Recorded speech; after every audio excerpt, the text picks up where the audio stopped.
नमस्कार दोस्तों। आज जो हम अध्याय कंटिन्यू करेंगे उसका नाम है नियंत्रण एवं समन्वय। आज हम इसका चौथा भाग देखने वाले हैं। तो चलिए देखते हैं इस भाग में हम क्या जानेंगे। इस भाग में हम बात करने वाले हैं पादपों में हार्मोन की। अब इससे पहले हम जान चुके हैं तंत्रिका तंत्र से कोऑर्डिनेशन यानी कि समन्वय कैसे होता है। अब हमें बात करनी है दूसरे तरह के समन्वय की, जो कि होता है हार्मोन्स की मदद से। अब जैसा कि तंत्रिका तंत्र पादपों में तो होता नहीं, इसलिए पादपों में सिर्फ हार्मोनल कोऑर्डिनेशन होता है। तो चलिए समझते हैं वो कौन कौन से हार्मोन हैं जो पौधों में कोऑर्डिनेशन में मदद करते हैं। अब अगर हम पौधों की बात करें तो पौधों में जो पादप हार्मोन है वो कुल मिलाकर 5 हैं जिसकी हमें बात करनी है। पहला है ऑक्सिन, दूसरा है जिबरेलिन, तीसरा है साइटोकिनिन, चौथा जो कि है इथीन। ये आपकी बुक में नहीं दिया हुआ परंतु ये इंपॉर्टेंट है तो इसे पढ़ना ज़रूरी हो जाता है। और पांचवा है एब्सिसिक अम्ल।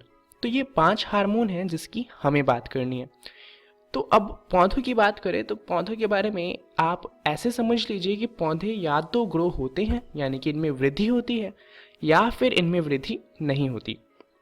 तो ये जो 5 हार्मोन हैं इनका कुल मिलाकर एक ही काम है, या तो ये वृद्धि करेंगे या फिर ये वृद्धि नहीं करेंगे। ये इतना सिंपल है।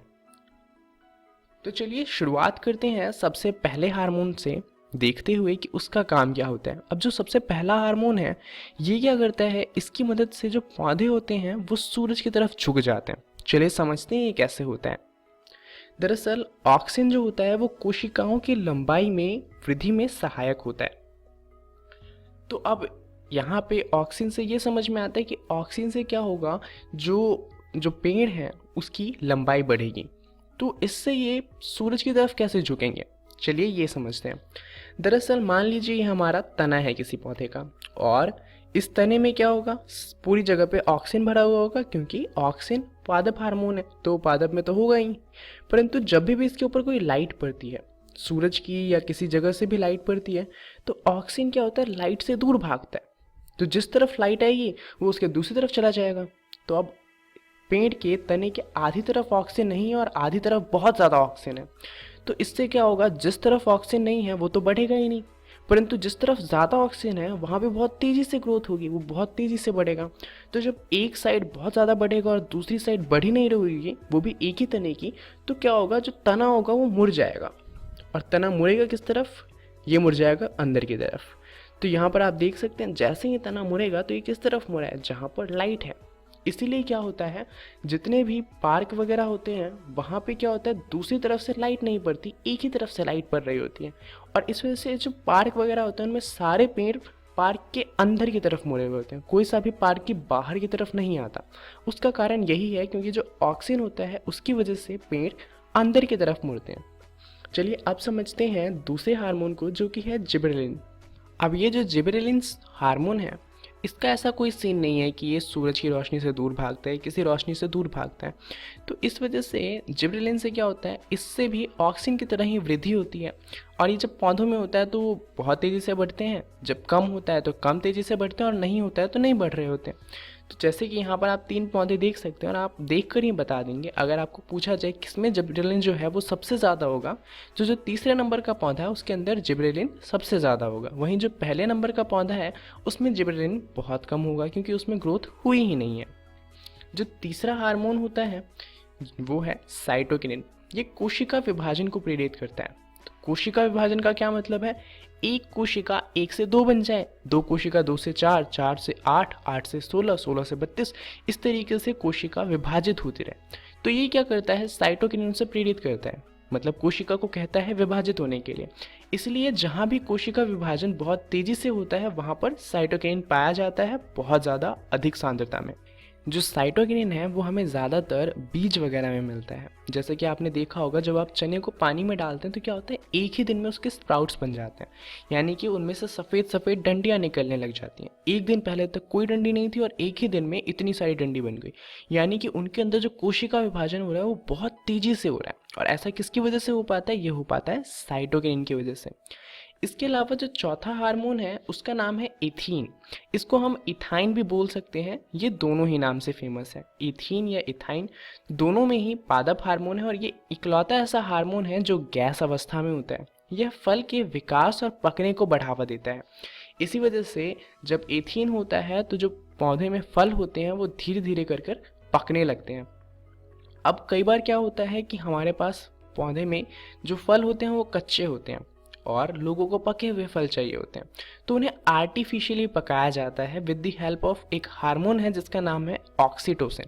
तो ऑक्सीटोसिन जो होता है वो हमारे शरीर के लिए हानिकारक होता है, क्योंकि वो जैसे जो फल होते हैं उनको पका रहा होता है वैसे ही हमारी बॉडी को भी नुकसान पहुंचाता है। तो हमें सिर्फ वो पौधे के फल खाने चाहिए जो एथीन की वजह से पके हैं, ना कि ऑक्सीटोसिन। हमें आर्टिफिशियल पके हुए फल नहीं खाने चाहिए। तो यहाँ पर आपको ये याद रखना है कि इसे हम एथीन और इथाइन दोनों नाम से जानते हैं और ये इकलौता ऐसा हार्मोन है जो गैस अवस्था में होता है पौधों में। चलिए, अब जो हमने चार अभी बात करी है जिन हार्मोन की, उन चारों में आपने एक बार नोटिस करी होगी कि चारों की वजह से ग्रोथ बढ़ रही है। एक से फल पकते हैं, एक से बीज बहुत ज़्यादा तेज़ी से बढ़ने लग जाते हैं और बाकी दो से ग्रोथ होती है। तो कोई ऐसा भी तो चाहिए जो ग्रोथ को रोके। तो जो पांचवा हार्मोन है एब्सिसिक एसिड या फिर एब्सिसिक अम्ल, ये क्या करता है, ये वृद्धि का समंदन करने वाले हार्मोन में से एक है। ये पत्तियों का मुरझाना वगैरह जो होते हैं वो इसके प्रभाव में सम्मिलित है। इससे जो पौधे की ग्रोथ होती है उसे कंट्रोल किया जाता है। तो ये 5 पादप हार्मोन हैं जिससे पौधों में समन्वय होता है। चलिए अब बात करते हैं जंतुओं में समन्वय की। तो जंतुओं में समन्वय में जंतुओं के हार्मोन पे पहुंचने से पहले हमें समझना होगा कि जंतुओं में किस तरह की ग्रंथियां होती हैं।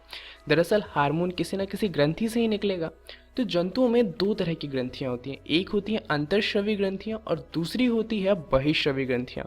अब यहाँ पर हमें पढ़ना है सिर्फ उनके बारे में जो कि होती हैं अंतरश्रवी ग्रंथियां। बहिश्रवी ग्रंथियों के बारे में हमें नहीं पढ़ना है, पर फिर भी एक बार जान लेते हैं कि आखिर इन दोनों में अंतर क्या है। अंतरश्रवी ग्रंथि और बहिश्रवी ग्रंथियों की बात करें तो अंतरश्रवी जो होती हैं वो होती हैं डक्टलेस ग्रंथि, वहीं बहिश्रवी जो होती हैं वो होती हैं डक्टेड ग्रंथि। तो डक्टलेस को आप ऐसा समझ लीजिए कि उनके पास अपना कोई जगह नहीं है, वहीं पे डक्टेड ग्रंथि को ऐसे समझ लीजिए कि उनके पास अपनी एक जगह है। तो डक्टलेस ग्रंथि क्या करती है, यहाँ पर जो हार्मोन बनते हैं उन्हें सीधा रक्त में भेज दिया जाता है, क्योंकि उनके पास कोई जगह नहीं है जहाँ पर वो इन्हें बचा कर रख सके। वहीं पे बहिश्रवी ग्रंथियों में क्या होता है, उनके पास एक जगह होती है, एक डक्ट होता है जहाँ पर वो अपने हार्मोन को इकट्ठा करके रख सकते हैं। जैसे लिवर में गॉल ब्लैडर होता है जहाँ पर लिवर अपना जो हार्मोन होता है उसे संभाल कर रखता है। तो यहाँ पर बहिश्रवी ग्रंथियाँ जो है उनके पास अपना डक्ट होगा, परंतु इसके बारे में हमें नहीं पढ़ना। वहीं पे अंतरश्रवी ग्रंथियाँ जो हैं जो सीधा अपना हार्मोन बनाती हैं और सीधा ब्लड में डाल देती हैं, यानी कि रक्त में डाल देती हैं, हमें उनकी बात करनी है। तो ये कुछ ग्रंथियाँ हैं जो अंतरश्रवी हैं जिनकी हमें बात करनी है। हमारे सिर में होता है हाइपोथैलेमस, पीनियल ग्लैंड और पीयूष ग्रंथि जिसे हम मास्टर ग्रंथि के नाम से भी जानते हैं। उसके बाद हम गले के पास हैं तो यहाँ पर 3 और ग्रंथियाँ होती हैं। पहला है अवटु ग्रंथि, दूसरा है परावटु ग्रंथि और तीसरा है थाइमस ग्रंथि। वहीं पर जब हम अपने पेट के पास आते हैं तो यहाँ पर 2 और ग्रंथियाँ हैं। पहला है अग्नाशय। अग्नाशय एक तो बहिश्रवी ग्रंथि में भी आता है, उसके साथ साथ अंतरश्रवी ग्रंथियों में भी आता है, और दूसरा है अधिवृक्क ग्रंथियाँ। ये जो अब तक हमने जिन ग्रंथियों की बात करी ये नर और मादा दोनों में ही सेम होती हैं, परंतु इसके अलावा 2 और ग्रंथियाँ हैं जो दोनों में अलग अलग होती हैं। पुरुषों में वृषण होता है, वहीं पर महिलाओं में अंडाशय नाम की ग्रंथि होती है, और ये दोनों सिर्फ जो वृषण है वो सिर्फ मेल्स के पास होता है, वहीं पे जो अंडाशय है वो सिर्फ फीमेल के पास होता है। अब इन हार्मोन का क्या काम है, ये कैसे काम करते हैं, इन सब के बारे में हम बात करेंगे अगली वीडियो में।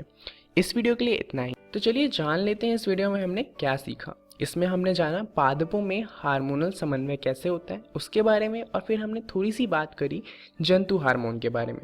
अगली वीडियो में हम बात करेंगे जंतुओं में हार्मोन की, जहाँ पर हम ये जानेंगे कि मानव में जो ये हार्मोनल समन्वय होता है वो किस तरीके से हो पाता है। इस वीडियो के लिए इतना ही। धन्यवाद।